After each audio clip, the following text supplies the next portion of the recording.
जात प्रमाणपत्र, non criminal, नवीन ration card, रहिवासी दाखला, पोलीस व्हेरिफिकेशन, संजय गांधी निराधार योजना, इन्कम सर्टिफिकेट, श्रावणबाळ निराधार योजना, स्कॉलरशिप संबंधित सेवा व इतर शासकीय सेवाबाबत महसूल विभागाशी संबंधित सेवा तळागाळाच्या लोकांपर्यंत प्रभावीपणे पोहोचण्यासाठी आज दिनांक 8 रोजी लोहारा येथे छत्रपती शिवाजी महाराज महाराजस्व समाधान शिबिर आयोजित करण्यात आले. त्या क्षेत्रामध्ये किती लोक आहेत तर त्या प्रत्येक व्यक्तीने आपलं फॉर्मल आयडी काढणं आवश्यक.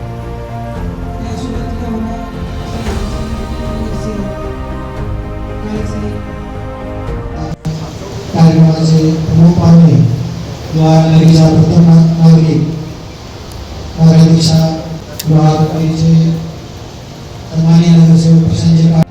जसं आपला आधार कार्ड आहे तसं आपल्या शेतीचं एक आधार कार्ड मध्ये जर वापर करणार आहे तसं आपल्याला आयडी स्टॅम्प काढला केवायसी करायला लावायची. जर तुमचा आयडी स्टॅम्प काढलेला असेल तर तुम्हाला आता केवायसी करायची गरज नाही. शासनाने जे काही अनुदान देते ते तुमच्या आयडी स्टॅम्पच्या आयडी वरून डायरेक्ट तुमच्या अकाउंटला जमा होते. माझी सर्व शेतकरी बांधवांना विनंती आहे की ज्यांचा आयडी स्टॅम्प काढायचं बाकी असेल त्यांनी ते सीएस आधार कार्ड योग्य केल्यानंतर तुम्हाला लॉगिन केल्यानंतर तुमच्या ओटीपी तुम्हाला देणार आहे.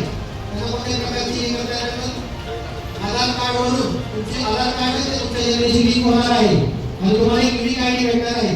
तर तो इथून पुढे जे काही आमदार जे काही पीक करत असेल तुम्हाला जिथे शासनाच्या योजना असतील तर तिथे तो कंपल्सरी असणार आहे. छत्रपती शिवाजी महाराज महाराजस्व अभियान अंतर्गत आज लोहारा येथे बसवेश्वर मंदिरात शिबिराचं आयोजन केलेलं आहे.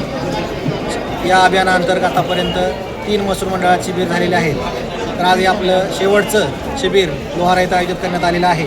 यापूर्वी जेवळी मंडळात 872, माकडी मंडळात 1035 आणि धानुरबाई मंडळात 474 लाभार्थ्यांनी या अभियाना थ्रू लाभ घेतलेला आहे. तरी लोहारा मंडळातील सर्व नागरिकांना मी विनंती करतो की आजच्या या शिबिरास आपण उपस्थित राहून आपले जे काही 5 वाजेपर्यंत आपण या शिबिरास भेट देऊन आपले शंका निरसन करायचं आहे तसेच आपले लाभ घ्यायचे आहेत. तर मी सर्वांना पुन्हा एकदा विनंती करतो की आपण या शिबिराचा लाभ घ्यावा.